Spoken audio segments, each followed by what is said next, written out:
Saya ambil uraian dari orang tua kita, guru bangsa, yaitu Buya Hamka. Dan saya izin ke Uda karena Sumatera banyak disorot. Saya izin lebih dulu ke orang Sumatera karena banyak disorot. Oke.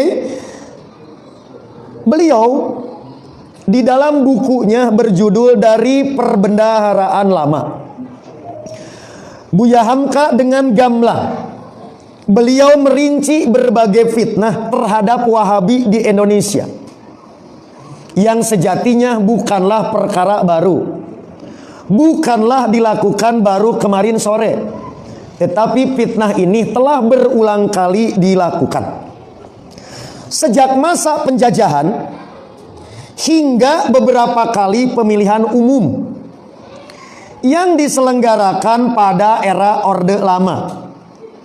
Maka setiap kali pemilu, Wahabi seringkali menjadi objek perjuangan yang ditikam fitnah, disalib dalam tikungan, ditikam dari belakang, dan diupayakan penghapusan atas eksistensinya. Saya bacakan apa adanya. Ini ungkapan Buya Hamka. Seketika terjadi pemilihan umum, orang telah menyebut-nyebut kembali yang baru lalu untuk alat kampanye nama Wahabi. Ada yang mengatakan bahwa Masyumi itu adalah Wahabi. Sebab itu jangan pilih orang Masyumi. Pihak komunis pernah turut-turut pula menyebut-nyebut Wahabi dan mengatakan bahwa Wahabi itu dahulu telah datang ke lembur Uda, ke Sumatera.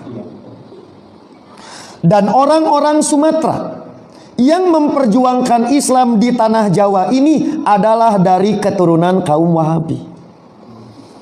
Memang sejak abad ke-18, sejak gerakan Wahabi timbul di pusat tanah Arab, Wahabi itu telah menggegerkan dunia. Kerajaan Turki yang sedang berkuasa takut kepada Wahabi, karena Wahabi adalah permulaan kebangkitan bangsa Arab sesudah jatuh pamornya karena serangan bangsa Mongol dan Tartar ke Baghdad. Dan Wahabi pun ditakuti oleh bangsa-bangsa penjajah, karena apabila dia masuk ke suatu negeri, dia akan mengembangkan mata penduduknya menentang penjajah. Sebab paham Wahabi ialah meneguhkan kembali ajaran tauhid yang murni, menghapuskan segala sesuatu yang akan membawa kepada syirik. Sebab itulah timbullah perasaan tidak ada tempat takut melainkan Allah. Wahabi adalah menentang keras kepada jumun, yaitu memahamkan agama dengan beku. Orang harus kembali kepada Al-Quran dan hadis. Ajaran ini telah timbul bersamaan dengan timbulnya kebangkitan revolusi Prancis di Eropa. Dan pada masa itu juga infiltrasi dari gerakan ini telah masuk ke tanah Jawa. Maka pada tahun 1788, di zaman pemerintahan Paku Buwono IV, yang lebih terkenal dengan gelaran Sunan Bagus, beberapa orang penganut paham Wahabi telah datang ke tanah Jawa dan menyiarkan ajarannya di negeri ini. Bukan saja mereka itu masuk ke Solo dan Jogja, tetapi mereka pun meneruskan juga penyiaran pahamnya di Cirebon, Batam dan Madura. Mereka mendapat sambutan baik sebab terang anti penjajahan. Sunan Bagus sendiri pun tertarik dengan ajaran kaum Wahabi.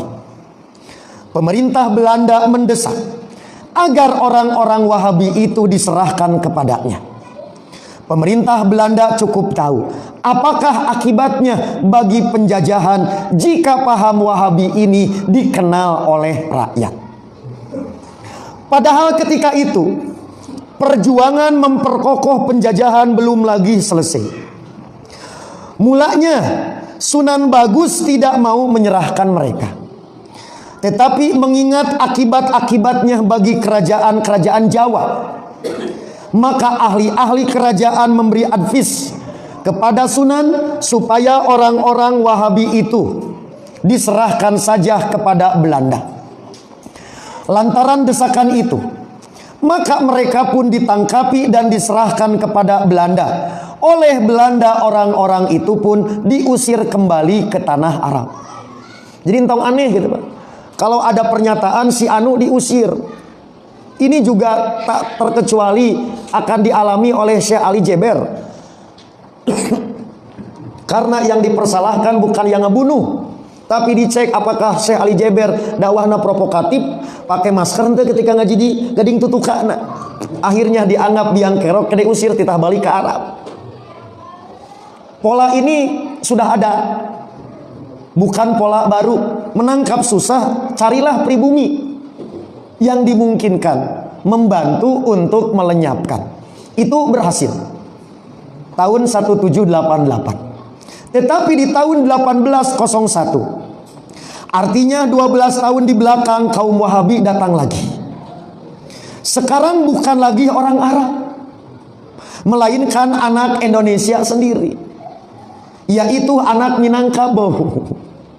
Haji miskin pandai sikat agam, Haji Abdurrahman Piabang Lubuk 50 koto, dan Haji Muhammad Haris Tuanku Lintau Luhak Tanah Datar. Hari awal nama orang Arab nu datang diusir, sekarang balik lagi anak negeri sendiri. Mereka menyiarkan ajaran itu di Luhak Agam Bukit Tinggi dan banyak beroleh murid dan pengikut. Di antara murid mereka ialah Tuanku Nan Renceh Kamang, Tuanku Samik Ampat Angkat. Akhirnya gerakan mereka itu meluas dan melebar, sehingga terbentuklah kaum padri yang terkenal. Di antara mereka ialah Tuanku Imam Bonjol. Itulah Wahabi sejati. Oke Pak, aku sih menerangkan. Saya tidak pernah mendapatkan sejarah demikian di buku sejarah SD. Maka Imam Bonjol itu populernya sebagai tokoh nasional, bukanlah ulama, bukanlah santri, apalagi berlabel Wahabi. Sieun pisan terkenal Imam Bonjol itu Wahabi. Sebab kalau Imam Bonjol diakui Wahabi, berarti Indonesia punya hutang atas saham kemerdekaan ke Wahabi. Ari ayeuna Wahabi rek diusir. Halo. Araya ieu teh. Nah itu Pak. Jadi saya juga tidak paham alur cerita ini. Apalah mah Imam Bonjol teh kitu we, padri mah biasa we, kekuatan lokal yang menentang penjajah. Ternyata berangkat dari kesadaran tercerahkan oleh agama. Karena dimanapun penjajahan itu harus dihilangkan. Sementara tidak ada ajaran yang demikian tegas dan terbuka menentang penjajahan selain agama Islam yang murni. Karena itu bagian dari paulaika humul kafirun pasikun zolimun. Maka Belanda sadar bahayanya gerakan ini. Maka terjadilah perang Padri yang terkenal. 37 tahun lamanya mereka melawan penjajahan Belanda. Kamarana nalika ulama para santri berperang untuk mengusir penjajah. Nasionalisme kan belum ada, apalagi nu ngaku Pancasilais. Keur di warung si Ibi eta mah ngopi. Ini sampai 37 tahun. Nah, bila mana di dalam abad ke-18 dan 19 gerakan Wahabi dapat dipatahkan. Pertama, orang Wahabi dapat diusir dari Jawa. Kedua, dapat dikalahkan dengan kekuatan senjata. Tetapi di awal abad ke-20 mereka muncul lagi. Lagi-lagi cikal bakalnya adalah di Minangkabau. Timbullah gerakan yang dinamai kaum muda. Di Jawa datanglah Kiai Haji Ahmad Dahlan dan Syekh Ahmad Surkati. Kiai Haji Ahmad Dahlan mendirikan Muhammadiyah. Syekh Ahmad Surkati dapat membangun semangat baru dalam kalangan orang-orang Arab. Ketika dia mulai datang, orang Arab belum pecah menjadi dua, yaitu Ar-Rabithah Alawiyah dan Al-Irsyad.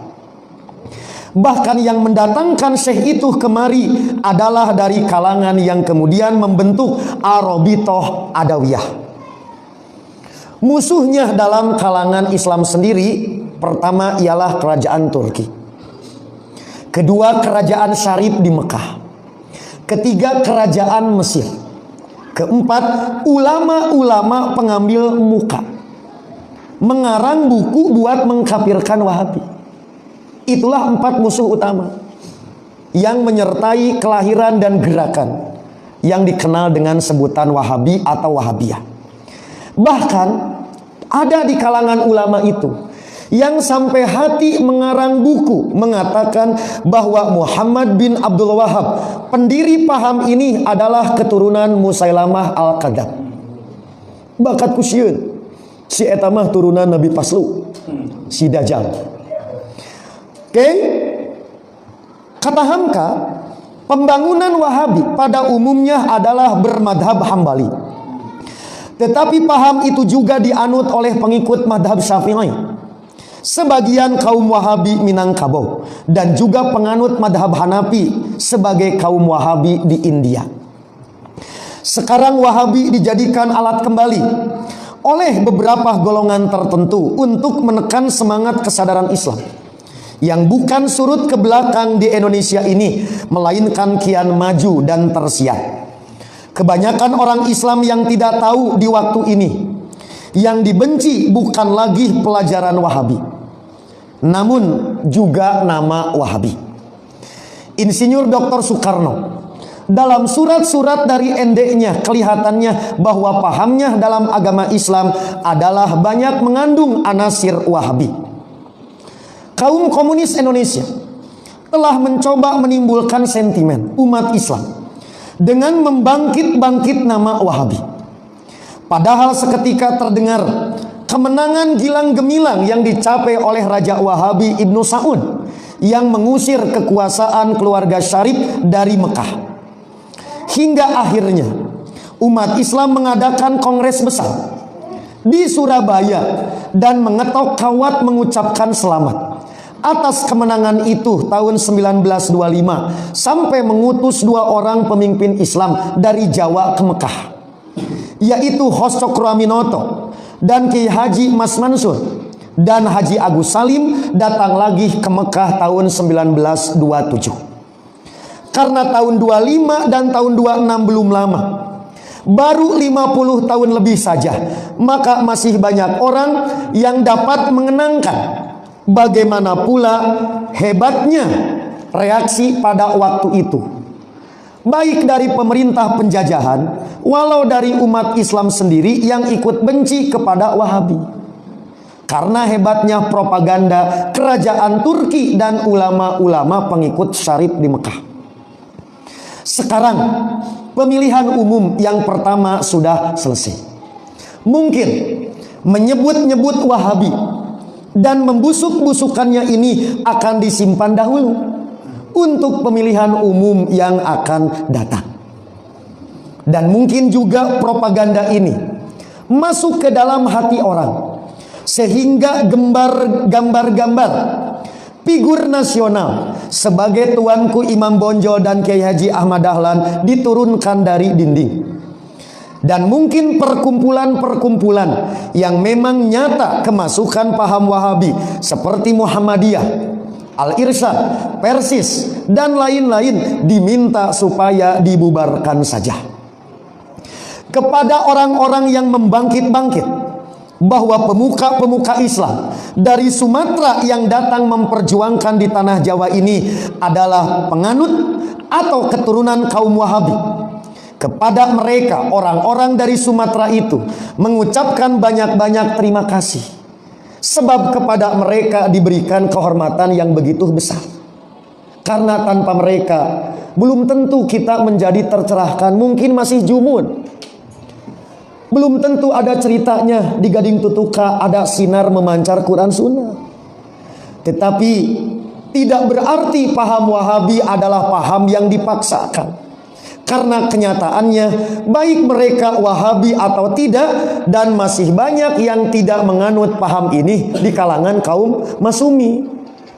Bisi pajarkan Wahabi teh ideologi Masumi, ternyata di Masumi itu tidak semuanya berpaham Wahabi. Sekiranya Wahabi masuk dengan paksaan atau dengan todongan senjata, uyuhan kene dah diberikan ruang. Dan kalau benar mereka wujudnya dengan senjata, harusnya semua paham di Indonesia itu tidak ada dua. Semua harus berwahabi, harus wahabiyah.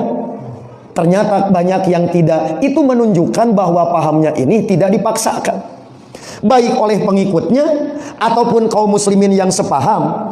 Kenapa? Karena intinya pokok perjuangan Islam yaitu hanya takut semata-mata kepada Allah dan anti kepada segala macam penjajahan, termasuk komunis adalah anutan dari mereka bersama. Itulah inti ajaran Wahabi. Jadi tidak ada yang harus disembah, tidak ada yang harus ditakuti, itu kecuali Allah. Bapak Ibu, saya kira pemaparan dari orang tua kita ini jauh lebih cukup untuk menggambarkan apa sesungguhnya Wahabi. Siapa yang akan selalu bermitra dan siapa yang akan selalu ketakutan dengan paham dan gerakan dakwahnya. Berarti tak berlebihan sekiranya kami mengambil kesimpulan secara sederhana, walaupun rujukan dan membedahnya tak sesederhana, yaitu bahwa vonis paham hitam yang dituduhkan kepada Wahabi pada dasarnya adalah modus lama, namun didesain dengan gaya baru yang disesuaikan dengan kepentingan dan arahan yang disetting oleh para think tank, para pemikir di belakang gurita kolonialisme. Maka mari cermati kembali sesama pegiat dakwah dan orang-orang yang selama ini tercerahkan dengan dakwah Ahlus Sunnah. Jangan sampai lengah dan mau masuk pada lubang Islam agar kita mudah membaca arah angin, tidak latah, ujug-ujug milu ngewa atau ujug-ujug simpati tanpa menyadari siapa pihak yang meniupkan dan ke arah mana target yang dikehendaki. Maka pelajaran dari orang tua kita yang tadi disampaikan menjadi penting sebagai protokol untuk membangun kebersamaan, khususnya memperkuat saf di kalangan dakwah sesama Ahlus Sunnah wal Jamaah. Akhirnya saya serahkan kembali ke penguasa forum. Kalau ada hal yang ingin ditanyakan, baik materi langsung atau tidak langsung tetapi penting untuk ditanyakan, walaupun saya berhusnudon Bapak Ibu mah tos pala lintar. Aku lu qouli hadza wa astaghfirullah li wa lakum. Mangga Ustaz.